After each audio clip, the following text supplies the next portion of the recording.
J'ai le goût à la place Versailles de m'y promener.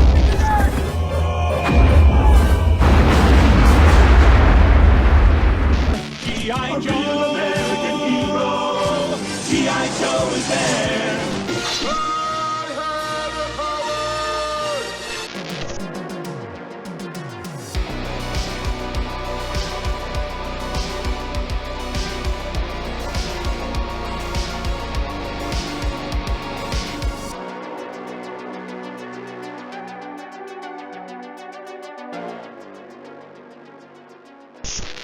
Chers clients, vous êtes encore ici, au rendez-vous, au Super Club Vidéo Gore, pour l'épisode numéro 5 de la saison 2. Je suis votre commis Steve. Et je suis votre commis Steph. Merci d'être là encore une fois. C'est grâce à vous qu'on reste ouvert. Oui, pas grâce au gérant. Ah non, faut pas en parler. Écoute, une autre superbe émission aujourd'hui. Pas un, deux clients. Deep Dreams Films qu'on va avoir en entrevue aujourd'hui. C'est très cool, ça. Oui, c'est un collectif, un duo de la Belgique. De la Belgique? Oui, de Belgique. Ils viennent de Bruxelles. Bruxelles, Belgique, c'est ça? C'est là? Pas la même affaire. C'est pas la même chose. C'est pas grave. En tout cas, ils viennent de là, ils font des films. Il y en a un sur YouTube qui était écœurant, on va leur parler. Oui. Après, on a l'année de l'horreur 1978 avec notre ami Paul Lafont et son acolyte cette semaine. Christophe, en fait, ouais, c'est ça. Là, c'est différent. Là. Il y a comme une moulure différente à l'année de l'horreur. Ben hâte de vous parler de ça. Je pense que vous allez aimer la restructuration. Il vient de faire un AVC. Là. On va appeler le gérant très bientôt. Puis en parlant d'AVC... Non, Steve, est-ce que ça goûte les toasts? Ça goûte-tu les toasts? On y va au toast. Oui, exact. On y va, on rentre. Steve, en parlant d'AVC, il va nous parler encore de ses films en série avec Children of the Bleeding 5. The Field of Terror. Oui, of Terror. Faut dire of Terror. Vas-y, Steve. If Terror. Pas if, of Terror. Et après 5 films, Stéphane, je t'annonce que je comprends un peu c'est quoi la patente qu'il y a dans les champs. Ça a juste pris 5 films puis à peu près 10 ans C'est ça. de continuité. Moi, regardé quoi. J'ai regardé un film de 1994. J'en ai parlé souvent, Steve. Hein? Les années 90, c'est pas ma décennie préférée. Il y a des bons films, mais je préfère le mid to late 80s. OK. J'ai regardé Cemetery Man, un film de 94 cette semaine. Oh, tout le monde connaît la pochette de Cemetery Man. Et tout le monde connaît Anorak Brooke. Salut les crottés! Vos jobs, vous pensez qu'ils sont acquis, puis je pense que je le sais pourquoi. Parce que vous pensez qu'il n'y a pas personne qui veut travailler au Super Club Vidéo Gore. Mais vous êtes encore perdu. En ce moment, j'ai 6 CV en attente dans Mal. Et je vous dis, si vous allez chercher les arrivages, vous allez probablement en trouver 6 autres dans la boîte. Alors, allez déballer tout de suite avant que je prenne 6 autres superstars. 6. Voyons, non. Ça a l'air que ces name tags-là sont exclusifs à Steve et Stéphane. Il n'y a pas de place pour personne d'autre ici. Non.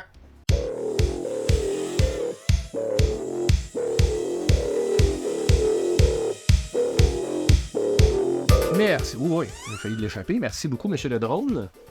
Les arrivages de la semaine, Steve.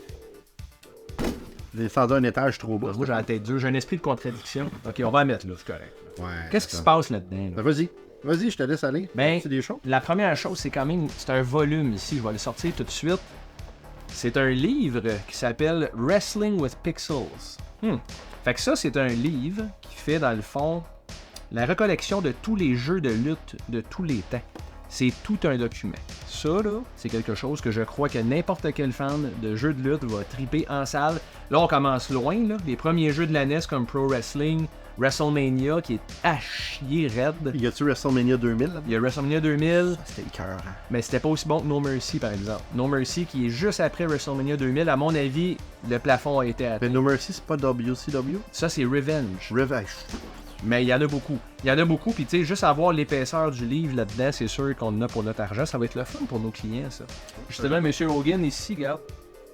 Je vais être accompagné de Wrestling with Pixels pour le reste de l'épisode. Ah, c'est merveilleux, ça. Qu'est-ce qu'on a d'autre? Oh! Stéphane, as-tu déjà vu Aquarius? Je n'ai jamais vu Aquarius. Ouais. Mais toi non plus, visiblement. J'ai déjà vu Aquarius. Okay. Sérieusement, très content que le gérant m'ait permis de commander ce film-là. C'est...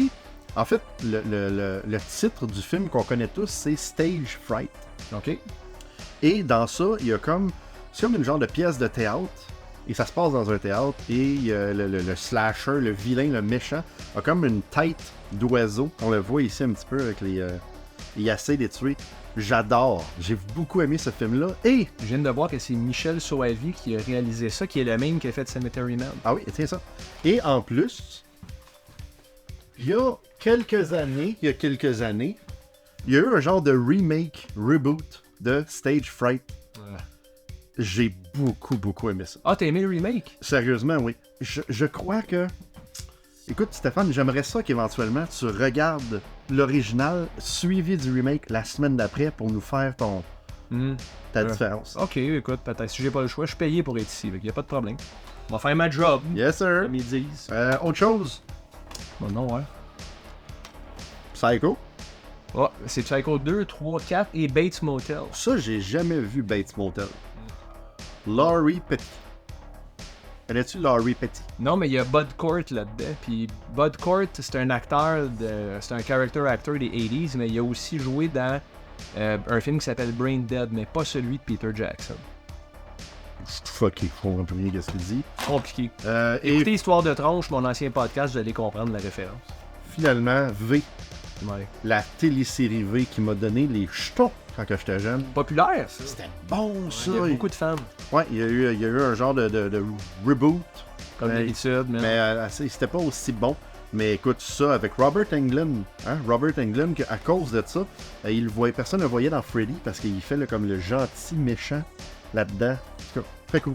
Ouais, mais Robert Englund en parle souvent de V comme étant très important dans sa carrière. On le connaît tous pour la même chose, Robert Englund, Freddy Krueger, mais V, en fait, comme tu dis, Freddy n'aurait pas existé sans V. Effectivement. Puis là, on a des beaux arrivages. Quand même. Ben là, j'ai dit mis dans la boîte, faut pas que je remette dans la boîte. Non. Mais ça, c'est qu'est-ce qui est arrivé aujourd'hui, mais qu'est-ce qui est arrivé, Stéphane? Aujourd'hui, mais depuis le début, là, qui va nous dire ça? Daniel, peut-être? Daniel d'Horreur FM, tiens, c'est un bon Jack, ça.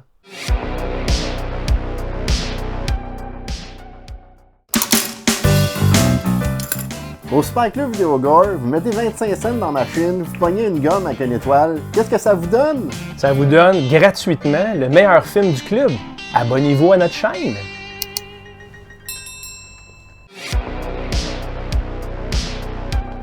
« 26 avril, ça, c'est 3 jours avant ma fête. Hein, je vais avoir 42 ans dans 3 jours. Mais au-delà de ma fête, là, même si c'est la chose la plus importante présentement, il y a aussi... T'as-tu un problème? Non, j'ai chaud. T'as chaud? Ok, c'est pour ça que tu expires. Ouais. Mentos, The Fresh Maker. Frisco's better, Mentos freshness. Frisco's better with Mentos fresh and full of life. Daniel d'Horreur FM, lui, va pouvoir nous dire qu'est-ce qui s'est passé un 26 avril dans le monde de l'horreur. Allons le voir maintenant. Salut tribu d'horreur et bienvenue à Aujourd'hui dans le monde de l'horreur. Aujourd'hui en ce 26 avril, un total de 25 films qui sont sortis, dont voici les highlights parmi ceux-ci. Premièrement, en 1956, on a The Creature Walks Among Us, qui est le troisième dans la série de films de l'étrange créature du lac noir, a.k.a. Creature from the Black Lagoon. Ça fait vraiment longtemps que je l'ai vu, mais je me souviens que c'était le moins bon de la gang, parce que dans celui-là, comme son titre le dit, la créature est même plus dans son lac. Après ça, en 1974, on a It's Alive, qui est un film de bébé mutant tueur réalisé par Larry Cohen.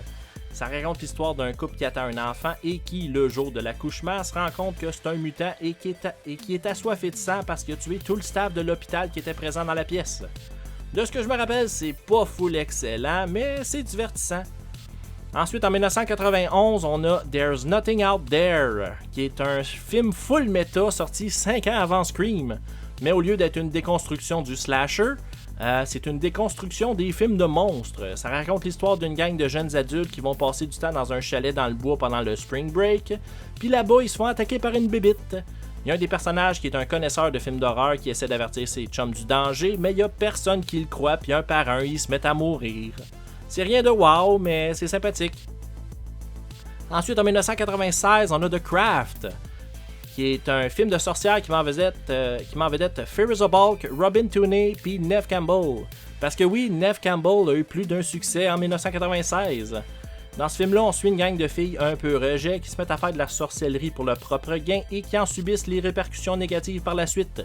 C'est un classique des 90s et selon moi un film qui mérite vraiment d'être vu.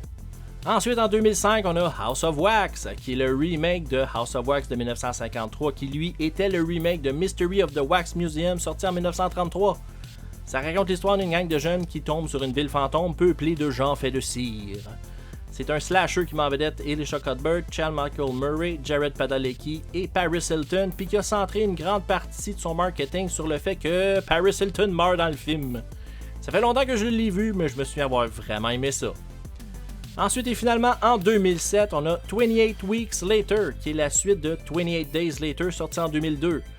Dans ce film-là, Londres est maintenant clean et prête à réaccueillir des habitants, mais évidemment, ça vire mal, puis la ville se retrouve encore une fois en pleine épidémie de zombies. Ce film-là met en vedette Robert Carlyle, Imogen Poots, Rose Byrne, puis Jeremy Renner. Ben oui, Hawkeye dans un film de zombies.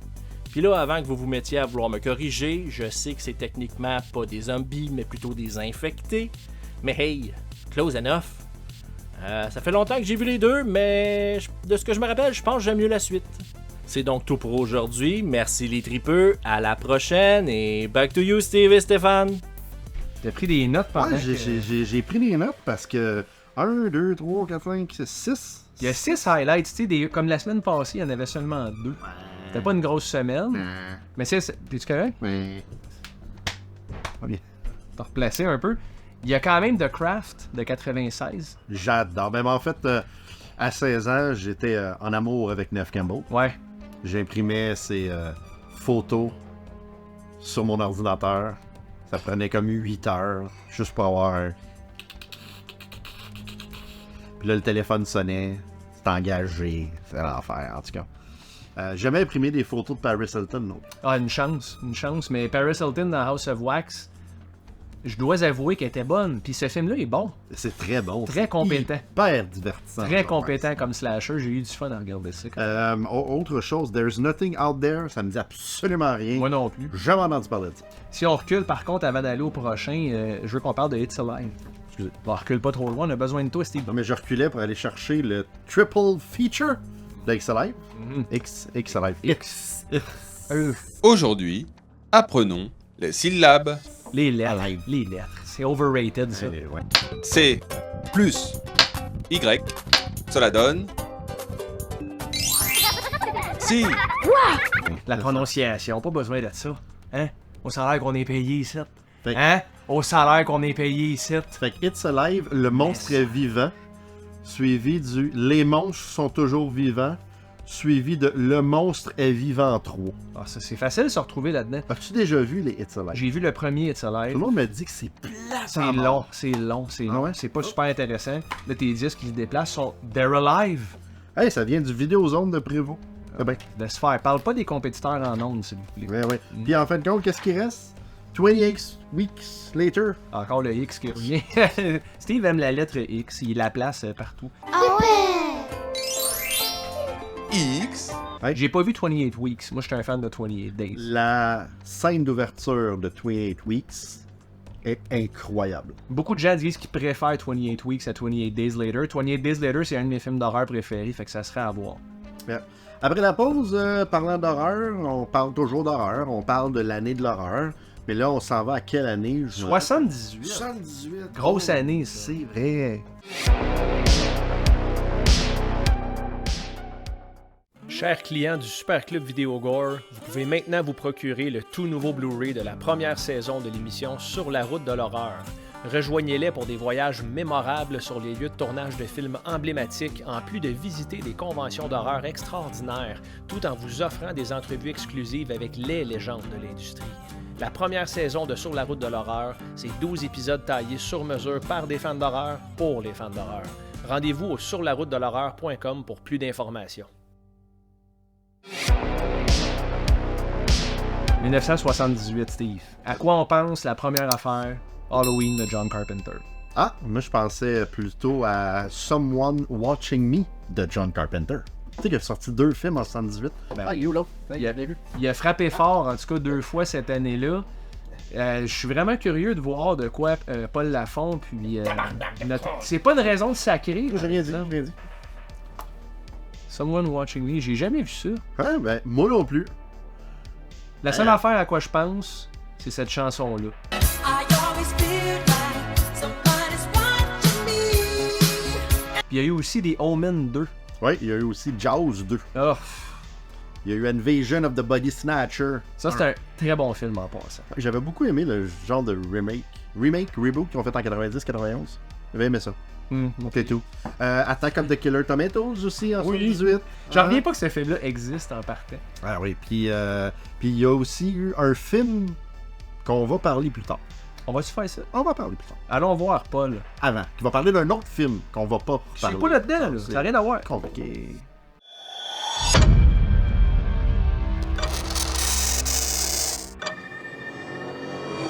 Hey, salut tout le monde, Paul de Grindhouse Funhouse. Cette fois-ci, je vais vous présenter un film qui donne plus dans le genre Grindhouse, qui aurait aussi des éléments d'horreur. Donc, je me suis dit, pourquoi pas aller avec un film du roi du cinéma d'exploitation des Philippines, Sergio H. Santiago. Mon choix s'est arrêté sur le film Vampire Hookers, mettant en vedette un des vétérans de l'horreur et du Grindhouse, John Carradine. On suit Terry et Tom, interprétés par Trey Wilson et Bruce Fairbairn, deux marins en congé aux Philippines dont leur seul objectif est d'avoir du sexy time. Alors qu'ils sortent dans un bar avec leur commandant, celui-ci croise une femme qui l'invite à passer du temps à deux de façon plus intime et surtout dans un endroit plus tranquille. Quelle meilleure place pour ça qu'un cimetière? Le lendemain, quand Terry et Tom se rendent compte que leur commandant n'est pas revenu de son one-night stand, ils partent à sa recherche. Ils repèrent le chauffeur de taxi qui a amené leur ami et le suivent jusqu'au cimetière. Ils découvrent alors qu'un vieux vampire pimp, joué par John Carradine, qui a 3 belles vampires à sa disposition pour attirer les victimes dans leur antre et en faire leur délicieux repas. C'est là que Tom alerte les autorités et les accompagne au cimetière pour vérifier ce qui se passe. Les policiers constatent rapidement qu'ils perdent leur temps et abandonnent Tom sur place. C'est alors que Pavo, joué par Vic Diaz, un serviteur maladroit et idiot qui veut désespérément devenir un vampire, surprend Tom, l'assomme et le garde en otage. Alors qu'il fait face à une mort certaine, il va au moins y aller avec un sourire dans la face. Est-ce que son ami Terry, le seul à veiller sur lui, le sauvera à temps? Comme film d'exploitation qui n'est pas vraiment de l'horreur, ni un cousin éloigné de ce qui pourrait vaguement rassembler une comédie, vous en avez à peine pour votre argent. Le rythme de cette histoire est douloureusement lent. On peut clairement voir qu'il essaie de remplir du temps. Malgré tous ses efforts, ils ont à peine réussi à en faire un film de 80 minutes. Je vais y aller avec du positif. Une chose que j'ai appréciée de Vampire Hookers, c'est l'ambiance que procure le tournage en 16 mm aux Philippines. Les bars pourris, la vie nocturne philippine, le lieu du cimetière, le repère souterrain, les trucs bizarres que le directeur artistique a mis sur les murs, j'ai aimé tout ça. John Carradine avait déjà plus de 200 films à son actif. Il avait plus de 70 ans quand il a tourné Vampire Hookers, dont rendu là, il n'avait clairement plus rien à perdre. On peut voir que du fun a juste joué le rôle de Richmond Reed, un vampire qui est aussi une figure paternelle pour les 3 vampires sous sa tutelle. Ce n'est pas un setup à la Hugh Hefner et son manoir Playboy, mais plutôt une situation de survie. Il se sert de ces belles demoiselles pour rester en bonne santé. Trey Wilson et Bruce Fairbairn, qui jouent les marins, offrent des performances assez banales et peu mémorables. Les vampires femmes, seul Lenka Novak a retenu mon attention pour 2 raisons évidentes. Et Vic Diaz, qui joue toujours les rôles du gros homme idiot ou méchant joyeux dans tant de films d'exploitation philippins des années 70, dont la moitié des films de Sergio H. Santiago. Sa performance dans Vampire Hookers peut être résumée ainsi. Quoi d'autre d'intéressant dans Vampire Hookers? On a droit à une scène d'orgie de près de 10 minutes entièrement au ralenti, qui est le foursome le moins sexy que j'ai jamais vu. Et j'en ai vu. De plus, si vous avez déjà voulu voir Vic Diaz se la branler, faites-vous-en pas, on voit juste le mouvement. Si c'était sur votre carte de bingo, votre souhait sera exaucé. Vous le verrez se gaver de ses propres pets. Et dormir dans un cercueil marqué « tête, pied », qui m'a fait sourire, je dois l'admettre. Voulez-vous voir John Carradine tirer un rat avec une arbalète? Vous l'avez, l'aspect comique dans Vampire Hookers est du niveau de Abbott and Costello, où on se retrouve dans un bar de Lady Boys aux Philippines sans le savoir et la confusion que ça cause, n'est-ce pas hilarant? C'est pas mal cringe quand on regarde ça avec des yeux de 2024. Peut-être que c'était un petit peu plus drôle en 1978. Quelque chose que vous apprendrez et donc je n'étais pas conscient, c'est comment la nuit se transforme en jour instantanément aux Philippines. Le film se termine sur un pet, parce que c'est le genre de film que c'est. Je recommanderais Vampire Hookers si vous avez épuisé toute votre collection de films et celle de vos voisins et qu'il vous reste juste ça à regarder. Et tu sais quoi, c'est dommage, parce que ça aurait pu être un film d'horreur trash, sanglant et sexy, très divertissant.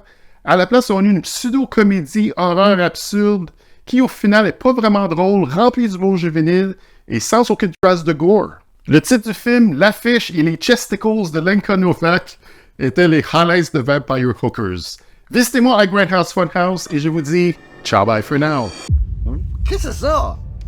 C'est des pets, ça a l'air d'un gros n'importe quoi. Ça a l'air d'un film, je vais pas dire à regarder en boys, mais je veux-tu vraiment être assis dans mon divan avec Stéphane, le gérant, Danny puis Guillaume en train de regarder une scène d'orgie de 10 minutes au ralenti? Je pense pas. Tu penses pas, mais t'es pas sûr. Ça a été tourné en 78 aux Philippines, puis ça aurait pu être tourné à Laval-Ouest en 2024 aussi.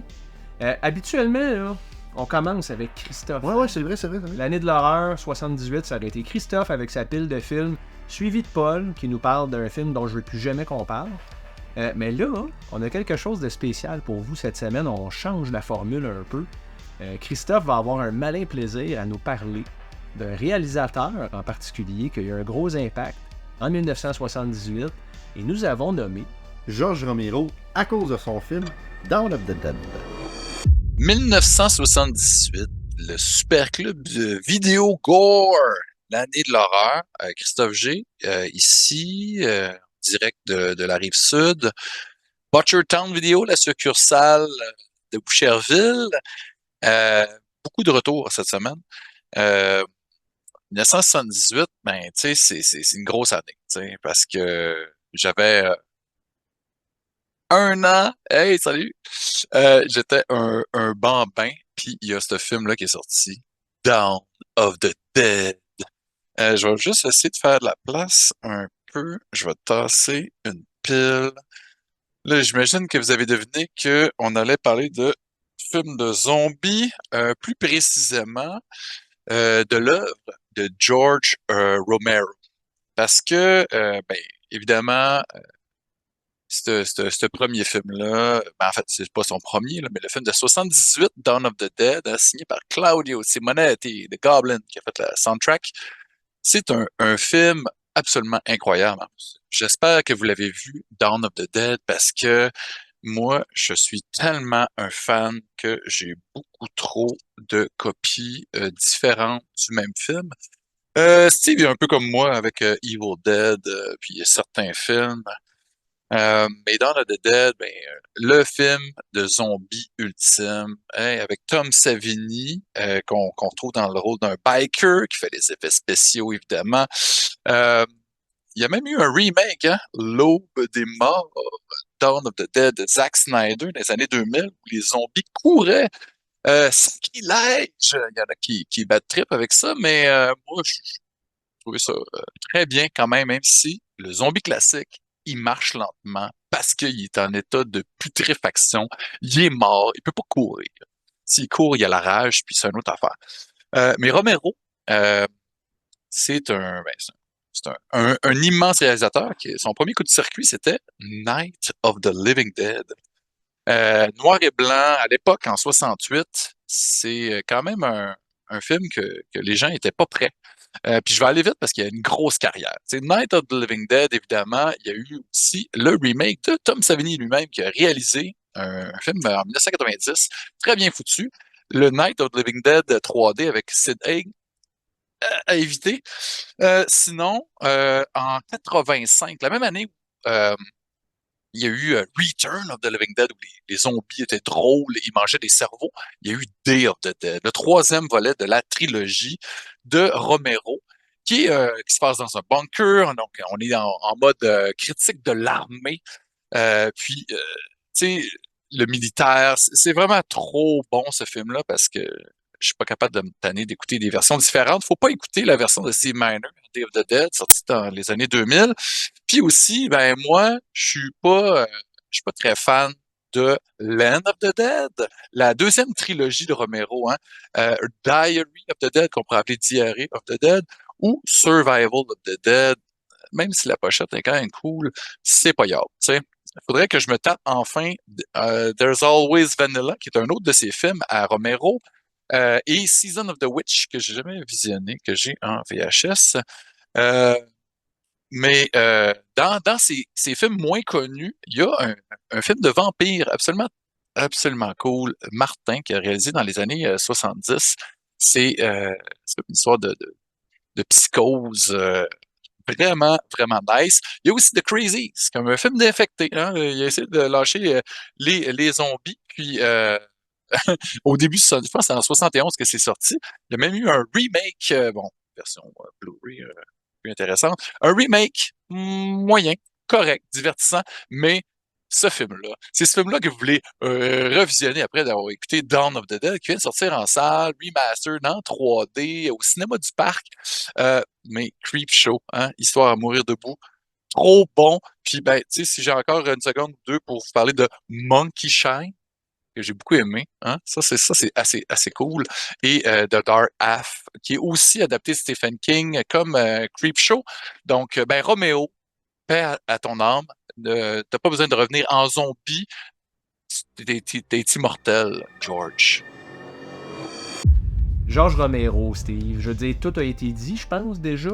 Mais l'impact qu'il y a eu dans le cinéma d'horreur, là, c'est complètement fou. Avec Sur la route de l'horreur, quand on était voir sa tombe, c'était spécial. C'était pas juste se promener dans un cimetière. L'homme est un géant, en fait. Merci, George. Vraiment beaucoup. Gros fan de Dawn of the Dead, mais Day of the Dead, c'est un de mes films d'horreur préférés. Georges, écoute, Georges, j'aimerais ça discuter avec nos prochains clients. C'est vrai, ça, Oui. avec Deep Dreams Films. D'ailleurs, on s'en va les voir maintenant. Non, Stéphane, après la pause. Après la pause.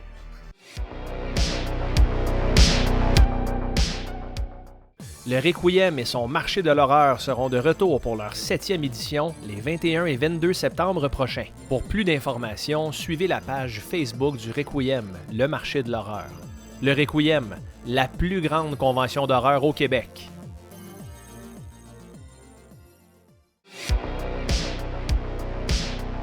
Deep Dreams Film de la Belgique à Bruxelles.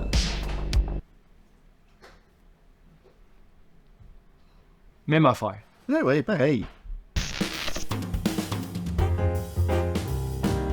Brandon et Margot, extrêmement heureux de vous avoir ici dans le backstore du Super Club Vidéo Gore. Je veux tout savoir sur Deep Dreams Films, qui est une compagnie que vous avez commencé ensemble, donc je vous laisse parler. Ok. Alors, tout d'abord, bien le bonjour à vous deux et merci de nous avoir accueillis. Je sais pas si tu veux commencer. Ah non, tu peux y aller. En fait, voilà, Deep Dreams Film, c'est notre petit logo, notre identité de production audiovisuelle. Donc, et voilà. Et en fait, on s'était dit que ce serait bien d'accentuer notre contenu vers le film de genre, le film d'horreur, les choses un peu sinistres et dark. Après, évidemment, on a testé pas mal de choses avec les années, mais là, voilà, on est chaud. On veut se dire que, voilà, on ne veut toucher qu'à l'horreur, donc on va essayer de s'y tenir, et voilà. Mais c'est en tout cas une petite maison de production très indépendante située en Belgique, oui. Génial. Puis l'idée a germé de quelle façon? Pour accentuer le contenu vers l'horreur ou la création de la production? La création de la production, parce que clairement, votre contenu est directement vers l'horreur, effectivement. Mais comment vous avez dit, comme par exemple, est-ce que vous vous êtes rencontrés à un moment donné en parlant de vos projets, vos passions, vous avez dit, savez-vous quoi? Il serait temps qu'on parte notre propre studio de production, de court-métrage puis de long-métrage également. Ok, oui. Je pense que toi, tu avais déjà. J'avais déjà utilisé ce logo. Ce logo-là, et moi, en fait, je venais de tourner un film. Et puis, j'ai trouvé le profil de Brandon, en fait, et puis on a commencé à faire des projets ensemble. Et on s'est dit, tiens, ce serait bien de faire de Deep Dream, justement, quelque chose de concret. Et on s'est dit, pourquoi pas. Et on a lancé le truc, et puis voilà, on a commencé, on s'est dit, comme on aime bien tous les deux les films d'horreur, les films de genre, on s'est dit, on va faire de Deep Dreams quelque chose de concret et on va lancer à fond dans les films d'horreur, en fait. Puis Et est-ce que C'est pas pour très vous, bien. comme Ouais. dès le départ, est-ce que c'était clair que ça allait être des films d'horreur? Ou est-ce que vous avez Ah. évalué d'autres possibilités également? Ben, on avait testé d'autres possibilités, mais c'est vrai que, voilà, on avait fait par exemple un fan film Batman, un fan film Star Wars, des fan Ah, films cool. Halloween avec Michael Myers et d'autres choses, des films, enfin des thrillers, des drames, etc. Et on se disait, tiens, on tourne quand même toujours autour de choses assez sombres et sinistres, et ben, l'envie était toujours. Le seul souci, c'est qu'on avait déjà essayé de faire des petits courts-métrages d'horreur qui ne faisaient pas peur, et du coup, ça nous avait un peu refroidi. On s'était dit, mince, si ça fait pas peur, c'est con, quoi. Et jusqu'au jour où, voilà, on a recommencé, on a fait un nouveau départ, et on pense que c'est effrayant, et on s'est dit, allez, cette fois c'est la bonne, on y va. Mais clairement, oui, c'est l'appel de l'horreur. Clairement, on sait pas d'où ça vient, mais c'est naturel. et là, vous avez décidé de mettre ce contenu-là sur une chaîne YouTube qui est devenue très populaire rapidement. En fait, votre dernier long métrage a déjà plus de 50 000 vues en quelques semaines. Quelle est l'idée d'utiliser la plateforme YouTube pour vos créations? Bah, en fait, on avait fait, je pense, 2 ou 3 longs métrages avant celui-ci, donc pour Pandemonium. Et ça avait été distribué sur des plateformes comme Amazon, Apple TV, etc. Mais le problème, c'est que la plupart des gens ne savaient pas les voir, en fait. Et donc, chez nous, en tout cas. Et parce que c'est distribué plus aux États-Unis. Et chez nous, ils ne savaient pas les voir. Et donc, on s'est dit, la solution, c'est de les mettre sur notre chaîne YouTube. Comme ça, tout le monde pourra les voir. Et on a commencé comme ça à tout remettre sur YouTube. Et puis, le dernier ici, il a explosé. Et on ne comprend pas pourquoi, mais on est très content. Hein. Et du coup, on s'est dit ça, c'est la solution. Au moins, tout le monde peut voir nos films. Et voilà, quoi.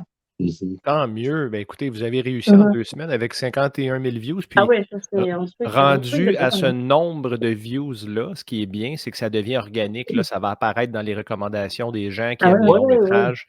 Puis, clairement, c'est un produit de qualité. Là. Je l'ai regardé pas au complet, mais j'ai regardé des séquences. Puis, c'est vraiment bien fait. Là. C'est vraiment bien fait. Puis, ça saute à l'œil parce qu'il y a énormément de contenu sur YouTube. C'est facile de s'y perdre quand même. Mais du contenu de qualité comme ça, c'est une des raisons, selon moi, pourquoi vous sortez du lot, clairement. Là.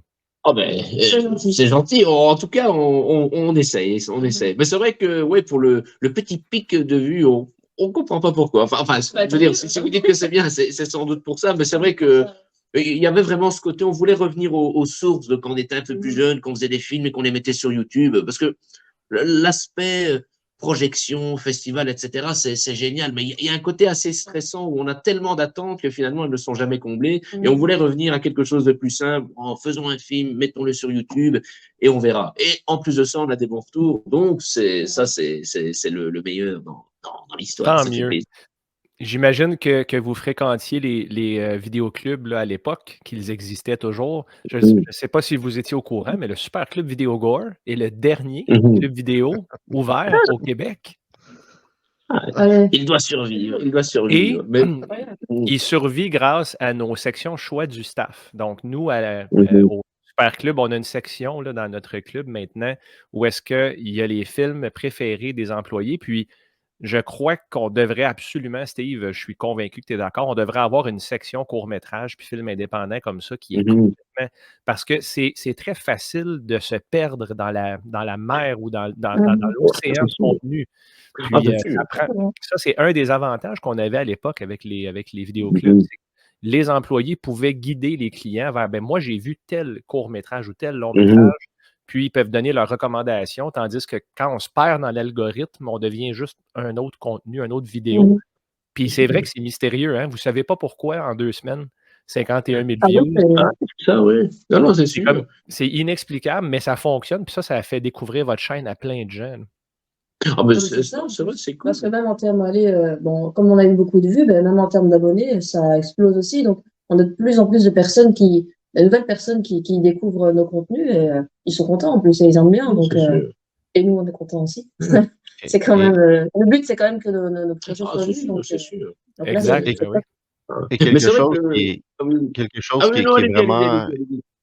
chose qui est vraiment important et intéressant, c'est lorsqu'on va sur votre chaîne et qu'on va revoir vos films, il y a également beaucoup de commentaires Donc, Mhm. les gens regardent les films et laissent un commentaire. Ça veut dire qu'ils se sont Mhm. appropriés votre chaîne et qu'ils sont contents, en fait, Non, non, d'en c'est faire sûr. partie et d'avoir une conversation avec vous. Mhm. Et je crois que vous êtes en train de faire ce que tout cinéaste de films de genre, jeune cinéaste ou les personnes qui font des films voudraient faire. Et je dis, vous faites des films long métrage, je présume, à bas budget, mais la qualité visuelle, lorsqu'on regarde les films, semble avoir un gros budget, ce qui est comme vraiment pas facile à faire de nos jours. Mhm. Bah, c'est ça qu'on a, Ouais, qu'on a envie de faire et on qu'on le a sait, envie, ouais. on a envie de montrer qu'on peut faire Mhm. du bon contenu avec peu de budget, en fait. Mhm. Non, mais c'est vrai que c'est compliqué, mais en tout cas, en termes de budget, parce qu'effectivement, hein, prenons l'exemple de Pandemonium, le budget était très bas, mais justement, on essaye de pas tomber dans les pièges des first-time filmmakers où c'est genre, ouais, j'ai pas de budget, mais on va faire une grosse scène d'action avec plein de personnages, plein d'endroits, etc.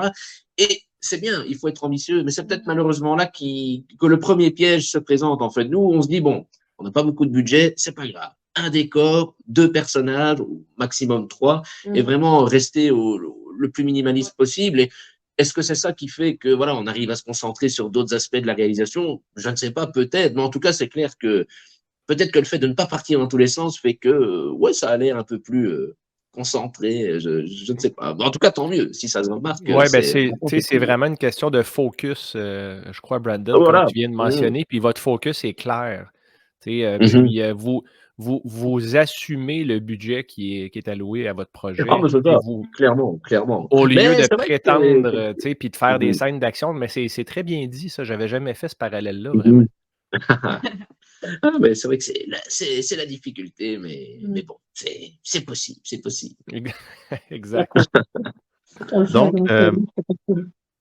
ma question, quel est le futur? Est-ce que vous allez sortir un court-métrage à tous les 2, 3 mois? Est-ce que vous avez un plan ou on verra où est-ce que ça va, où est-ce que le vent va nous apporter? Bah, dans l'idéal, on aimerait bien tous les mois poster un court-métrage.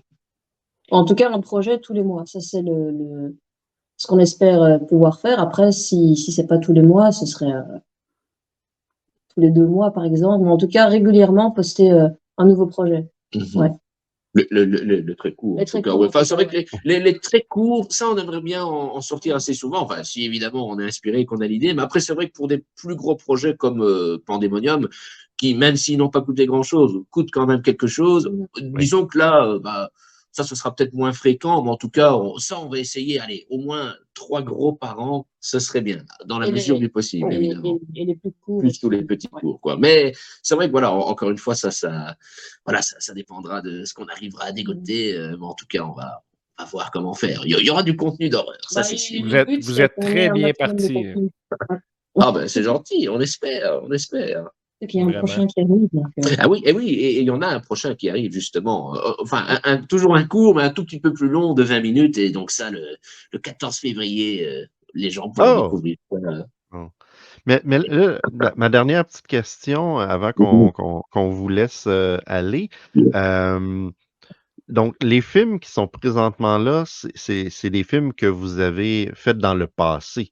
Ou est-ce que c'est des films que vous avez faits spécifiquement pour la chaîne ou c'est des films que vous avez faits dans le passé que vous avez recommencé à... Ben, les 2 premiers, les 2 longs métrages, c'est des choses qu'on a réalisées en 2021-2022. Mais voilà, on les a mis parce qu'on s'était dit on veut regrouper tout le contenu là-bas. Mais en tout cas, à partir du premier petit court métrage d'horreur, The Awakening, là, c'était exclusivement pour YouTube. Mais c'était il n'y a pas si longtemps en fait. Hein. C'était l'année passée. Mais comme je suis, voilà, comme on est maniaque de l'ordre dans les vidéos YouTube, on s'est dit bon, supprimons tout, on va tout remettre dans le bon ordre. Mais sinon, en soi, ils sont très récents, très récents.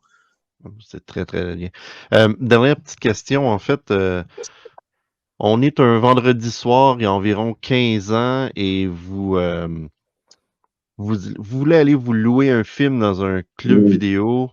Quel genre de film allez-vous vous louer, ou surtout peut-être lequel? Film d'horreur. Oui.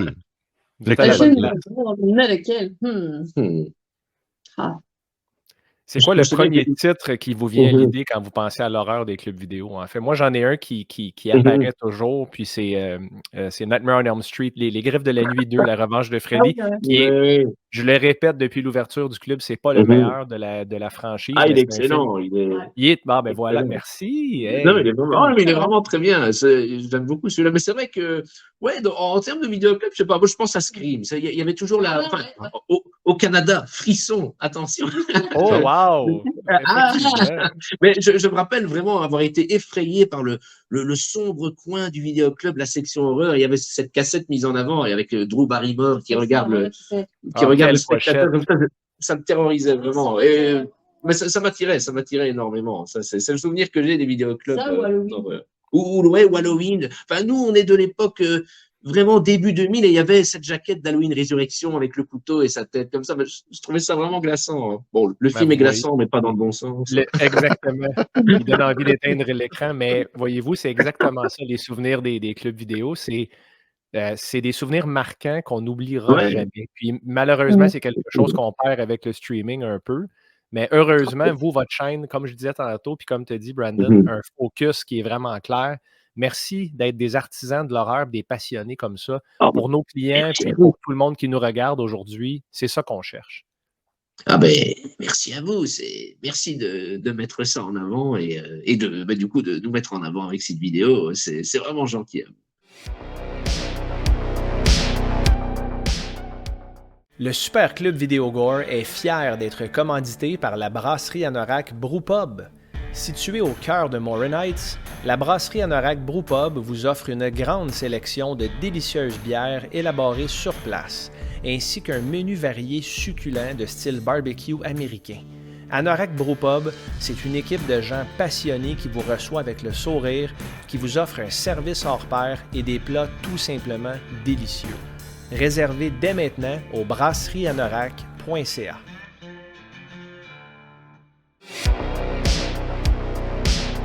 Steve, les enfants du blé d'Inde continuent dans ta vie. Ouais, la 5e. Et sincèrement, premièrement, je viens de comprendre, enfin, c'est quoi l'entité, le truc qui rend méchant les enfants. Le fameux Tremor, là? Ouais, genre, ça a été long.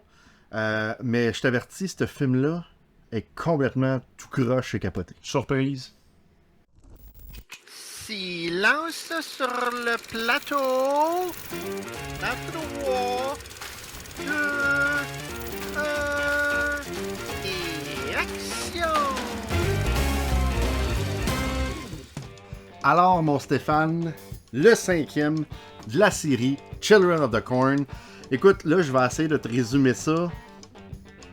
Je vois pas que ça a l'air assez tout croche, mais c'est quand même pas mal tout croche. Ça va être à la hauteur du film. Je me disais, là, c'est le 4e a fini, ça va être la suite. Pas vraiment. C'est réalisé par Ethan Healy, qui a fait House 1 et 2. Ah, quand même. Ça, c'est quand même pas pire, ça part bien. Après, premier rôle après toute Linda Hamilton ou Naomi Watts, Eva Mendes, la séduisante Eva Mendes. Elle a commencé avec Children of the Corn 5. Ouais, ben, peut-être j'ai fait une coupe de petites niaiseries avant, mais vraiment ça. Après, il y a Fred Williamson. T'as-tu vu From Dusk Till Dawn? Oui. Le gars avec le cigare, là. OK. Il joue là-dedans, il fait le shérif. Il y a aussi David Carradine. The outsiders call me a monster. David Carradine, oui. David Carradine. Qui est dans Vampire. Il est dans Vampire. Non, c'est pas David qui est dans Vampire. C'est pas son frère. En tout cas, c'est un gars qui s'appelle Carradine, mais c'est pas David. David Carradine était dans Kung Fu, en fait. Oui, aussi dans Kill Bill, non? Oui, Bill? exactement. Jack, non, Kill Bill, je suis tout perdu. C'est Bill, en fait. C'est Bill, c'est ça. En parlant de Bill, qui c'est qu'il y a des bills? Un bartender. C'est quoi mon bill? Combien ça me coûte? Me monter un bill, c'est un bartender. Canada là-dedans. Mais il joue un petit rôle. Tu sais, Canada, il devait être le gars des cascades, puis il jouait un rôle dans le film. C'est vraiment fucké. C'est un groupe d'amis qui s'en vont dans une ville. I think I found the spot. Parce qu'une fille du groupe d'amis veut retrouver son frère, qui va avoir 18 ans. Alice? I can't believe it's really you. How did you find me?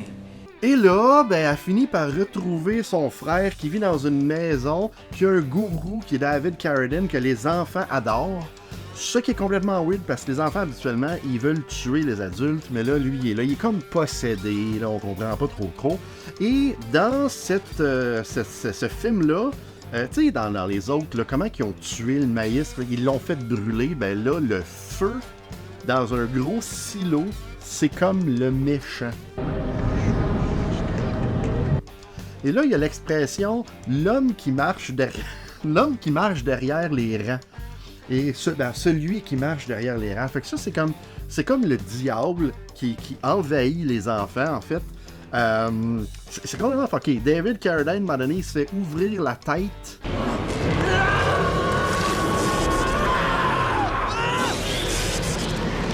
Par la télékinésie pour tuer Fred Williamson.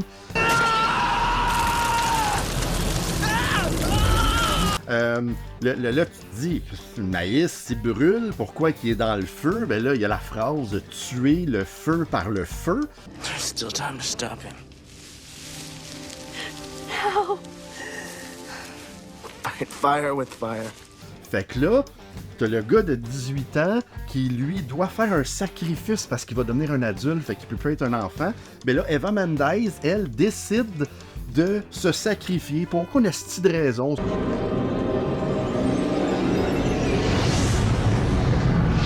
Je sais pas pourquoi, elle va avoir 18 ans le lendemain. Elle se pitch dans le feu. Personne ne sait pourquoi il écoute ça non plus, fait que je comprends Eva Mendes. Complètement ridicule. T'es-tu pitché dans le feu, toi? Non, pas encore, mais tu sais, comme tuer le feu par le feu, c'est comme si Superman, il prendrait de la kryptonique pour essayer de tuer ses ennemis. Ça marche pas, là. C'est comme il serait faible.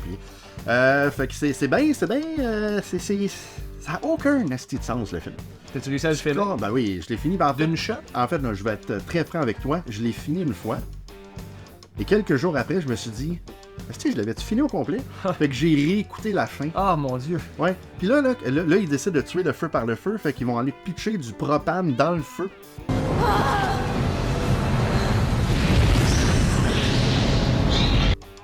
Bon, tuer le feu. Ok, Steve a fini avec les En tout cas, écoute, ça finit, Steph, que tout le monde meurt, le feu pogne, les pompiers essaient de l'arrêter, eux autres aussi, ils meurent, ça marche pas.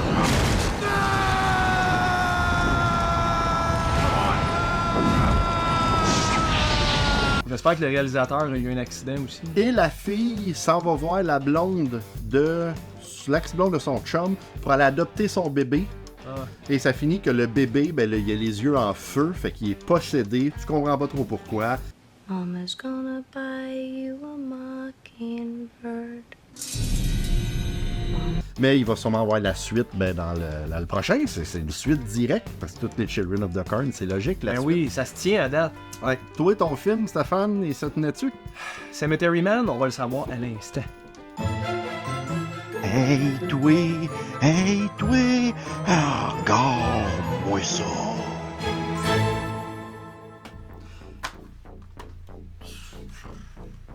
Je l'aurais fait à sa place, mais bon, moi je l'aurais lancé un peu plus violemment. Cette semaine, Steve, j'ai regardé un film de 1994 qui est une coproduction de l'Italie, de la France et de l'Allemagne avec des acteurs britanniques. Le film s'appelle Cemetery Man. Un film de 1994 réalisé par Michel Soavi. Ah, on a dit son nom plus tôt. Aquarius. Le réalisateur d'Aquarius, un film que t'aimes bien. Un film de 94 d'horreur italien. On était sur la fin pas mal du fad. C'est pas un giallo. Cemetery Man, il y a des gens qui essayaient d'attacher ça au genre giallo qui est très spécifique là, comme style. C'est pas le cas. C'est un film des années 90 qui a beaucoup de tons des années 80. Il y a beaucoup de totons aussi. Ah, ça a aucun sens. La quantité de nudité frontale dans ce film-là, Steve. On le voit sur la pochette. Ça raconte l'histoire de Francesco Della Morte. My name is Francesco Della Morte. Weird name, isn't it? Francis of Death. Saint Francis of Death. Et son Igor, qui s'appelle Nagui, qui habite dans une maison sur le terrain d'un cimetière, dans le fond. Puis Francesco Della Morte est responsable de garder le cimetière en bon ordre. Comment il fait ça, ce monsieur-là? En tuant les morts qui se ressuscitent après 7 jours d'enterrement. Puis tout ça est présenté dans les 5 premières minutes. Francesco est au téléphone dans une maison très glauque, très sale.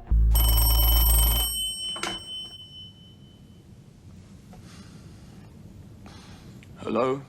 Et ça cogne à la porte. Puis sans vraiment s'inquiéter, sort un flingue, puis tire un zombie en pleine tronche. Et la tête éclate. Il explique que la seule façon de les tuer quand ils renaissent, c'est de leur éclater le crâne. Ok. J'aimais déjà ça. Ah, c'est bon. 5 minutes, puis j'ai fait « Ah, cool ».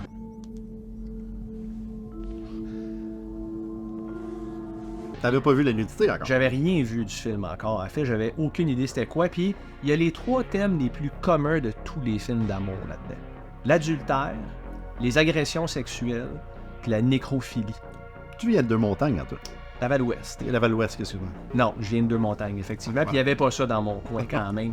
C'est un film qui est très difficile à expliquer au niveau du synopsis. On dirait vraiment qu'on est dans un monde parallèle, complètement. Par contre, Rupert Everett, qui joue le rôle de Francisco de la Morte, est fantastique. Il transporte le film. Puis François Hadji Lazaro, qui joue Nagui, la seule chose qu'il peut dire, c'est « Nyeh, Come and have a glass of wine. nyeh ». C'est la seule chose qu'on entend de Nagui, qui est comme l'acolyte petit avec le dos courbé, qui travaille un peu avec Francisco, puis qui est son meilleur ami dans le fond. Puis leur dynamique à l'écran est vraiment fantastique. C'est vraiment excellent. Tout se passe relativement dans la semi-normalité dans le monde de Francisco, jusqu'à ce qu'une femme nommée Chi, on n'a pas son nom, qui arrive avec un voile noir là, qui s'en vient dans le fond mettre à mort son mari. Husband. On voit la photo de son mari près de la tombe, puis c'est un homme d'à peu près 85 ans.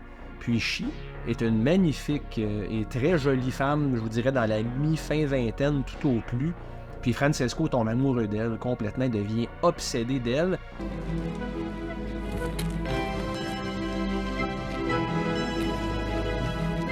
Et là, ça devient une genre d'histoire de séduction. Les zombies qui renaissent tombent à l'arrière-plan. Puis, dans le fond, Francesco, sa mission numéro 1, c'est d'épouser cette femme-là.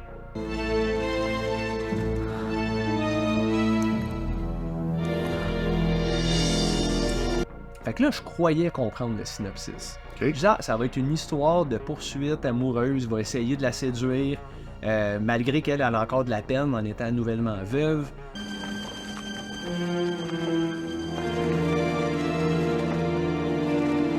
De son mari, là, qui a l'âge stick à Donald Trump, quasiment. J'allais dire Colin Sanders. Mais...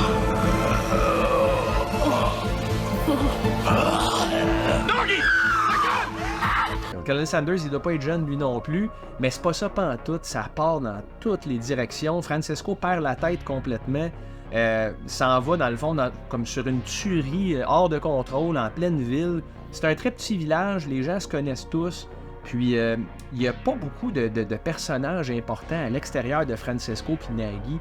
Fait que dans le fond, ce qu'on vit un peu, c'est presque la psychose puis la folie du personnage de Francesco à travers son rôle de responsable du cimetière puis d'abatteur de morts vivants. Tu vois, il ressemble un peu à Norman Bates aussi. Je ne sais pas s'il y a des traits de Norman Bates, mais tu sais, c'est un très bel homme, Rupert Everett, dans ce film-là. Puis il détonne à l'écran parce que les acteurs secondaires sont un petit peu moins impressionnants. La dame qui joue Chi, en fait, excuse-moi, l'actrice qui joue le personnage de Chi revient à 3 reprises dans le film sous un alter ego.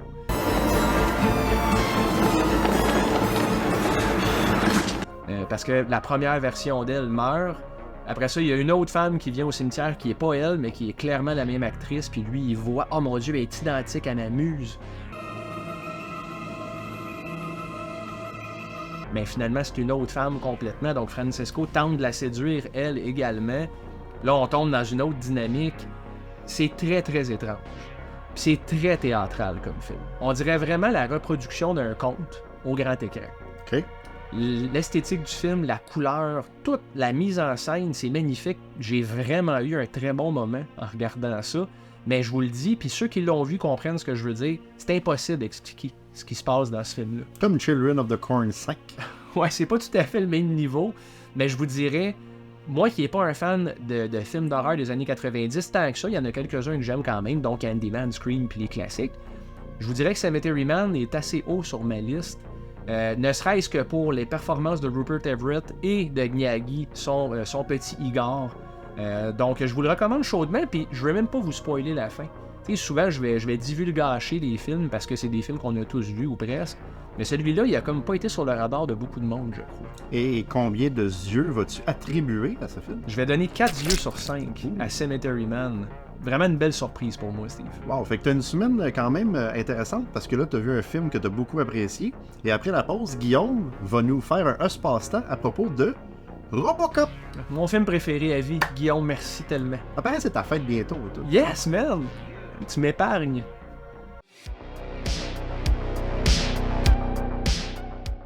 Chers clients du Super Club Vidéo Gore, si vous êtes passionné par l'horreur comme vos 2 commis préférés, la chaîne YouTube Horreur FM est faite pour vous. Rejoignez l'animateur Daniel Leblanc pour ses critiques approfondies de films d'horreur de tout genre. Il parlera des films d'horreur les plus obscurs sans négliger les plus récentes sorties de notre genre cinématographique préféré. Vous aimez les top 10, les thématiques saisonnières, les critiques des pires navets de l'horreur et même les analyses des sacs de chips ou des ramen trop piquants? Abonnez-vous à Horreur FM dès maintenant. À la prochaine, les tripeurs!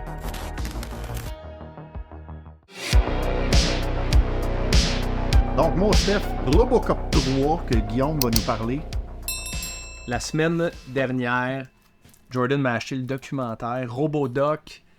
Puis là, cette semaine, Guillaume me fait le cadeau de nous parler dans l'espace-temps de Robocop, mon film préféré Robocop ever. 3? Ah, c'est pas vrai. Là, je le niaise.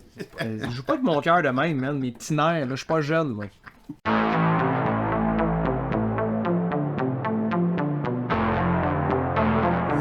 Dans les années 80, on avait des fascinations simples. Les morts vivants, les robots, les policiers. Boom! Robocop! Réalisé en 1988 par Paul Verhoeven, dont on a déjà parlé dans la vidéo qui parle de Total Recall, si vous l'avez pas vu, c'est juste ici, Robocop a débarqué dans nos vies comme un coup de 12. Et je suis pas mal certain que personne n'était prêt pour l'impact que ça aurait sur toute une génération de petits gars techniquement beaucoup trop jeunes pour écouter un film de même. Ok, Robocop, c'est l'histoire d'un policier qui s'appelle Alex Murphy, interprété par Bokaru Banzai, par Peter Weller. Peter, my man, respect. Qui est probablement un des derniers policiers pas tout à fait corrompus de la police de Détroit dans un futur dystopique à peine exagéré.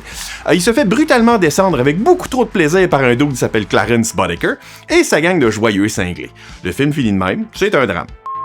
Ben non! Alex se fait amener à l'hôpital et on découvre qu'il est mort, mais comme pas complètement mort encore, mais comme oui, mais non, mais... There's a big difference between mostly dead and all dead. C'est comme juste assez pour qu'on déclare que son libre arbitre est plus valide. De toute façon, il avait signé les papiers comme quoi, ben, son corps appartient au département de police. Et c'est là que quelqu'un dit...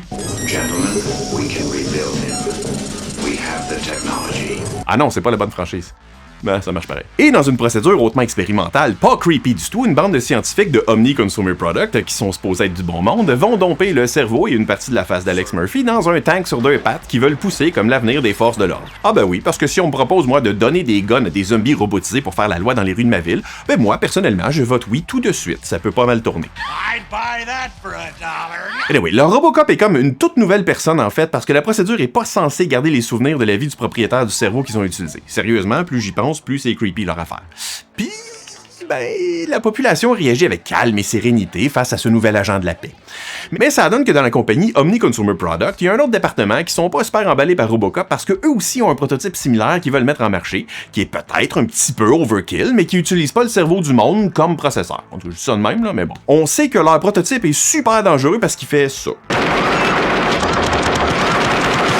Anecdote de même, le cascadeur qui se fait tirer a eu le record pendant un bout de temps du plus gros nombre de blood squib en même temps, puis pendant qu'il sautait vers l'arrière, tout son rig a descendu, fait que ce gars-là a reçu l'équivalent de plusieurs coups de pied dans les chenolles pour notre divertissement.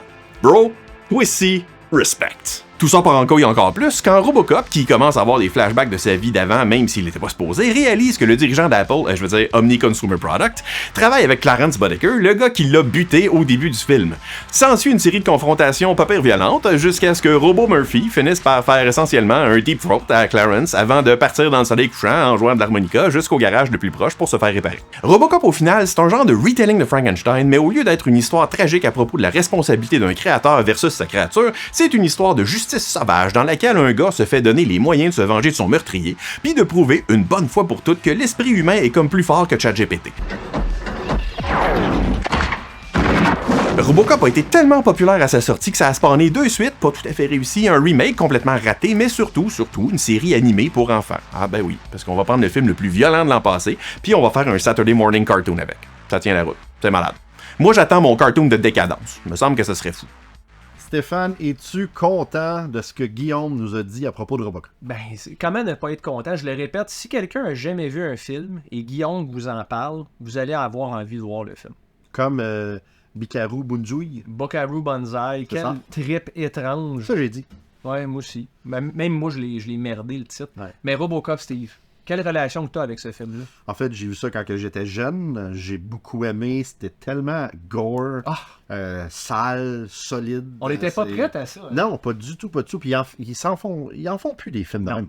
Non. Ils sont trop frileux, ils ont peur. C'est ça. Ils ont essayé d'en refaire un remake de Robocop, mais ils n'ont pas réussi. Puis ça va éviter ça à tout prix, je vous le dis. Alors, en fait, je suis pas d'accord. Le remake de Robocop, c'est quand même un film divertissant.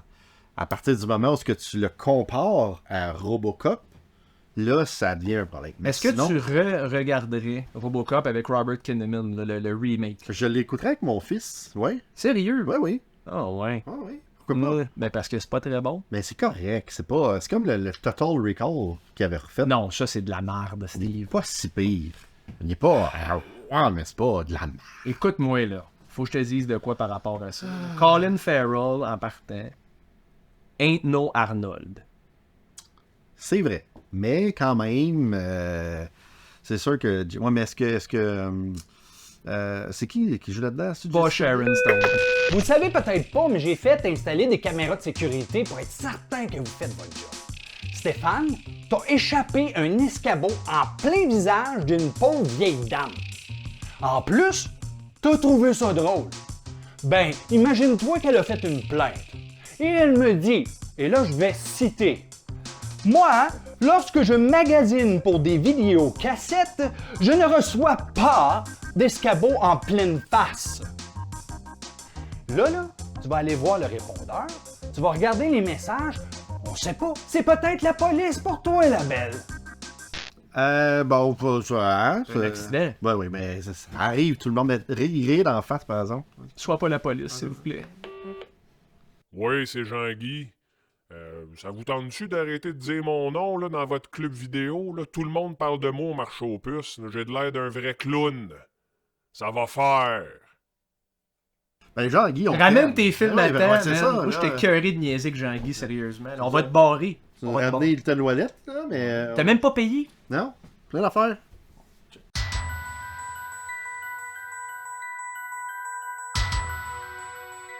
Avec tout ça, avec Jean-Guy, notre indignation, ses dettes pas payées, on allait oublier les retours. Ben oui, les retours de la semaine. J'ai hâte de voir qui est venu chercher des bons films au Super Club Vidéo Gore.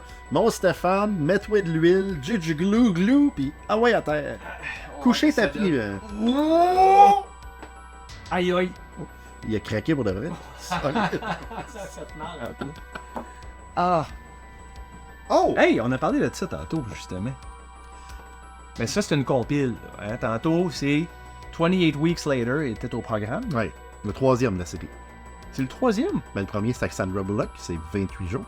Oh, Seigneur, j'espère que t'as pas inventé ça, là. Non, mais il y a plein de mèmes. T'as jamais vu ça? Non. Ah, sur des Facebook. mèmes. Des mèmes. On dirait mon père qui parle de... Fait que là, mais 28 Days Later, par exemple, je veux qu'on en parle. C'est un film de Danny Boyle qui met en vedette Cillian Murphy, qui vient tout juste de gagner l'Oscar pour un film vraiment plate qui s'appelle Oppenheimer. Pas vu. Ah, c'est long. C'est long. Ouais. Ouais, on dirait que j'étudiais quand je regardais ça. C'est un document historique. C'est 3 heures de dialogue, mais dans 28 Days Later, ain't no dialogue. Cillian Murphy vole la vedette en maudit là-dedans aussi. Je dois faire mon mea culpa, Stéphane. Quand ils ont sorti les pubs, le marketing pour ce film-là, c'était le film de zombie le plus épeurant, genre des 10 dernières années, whatever.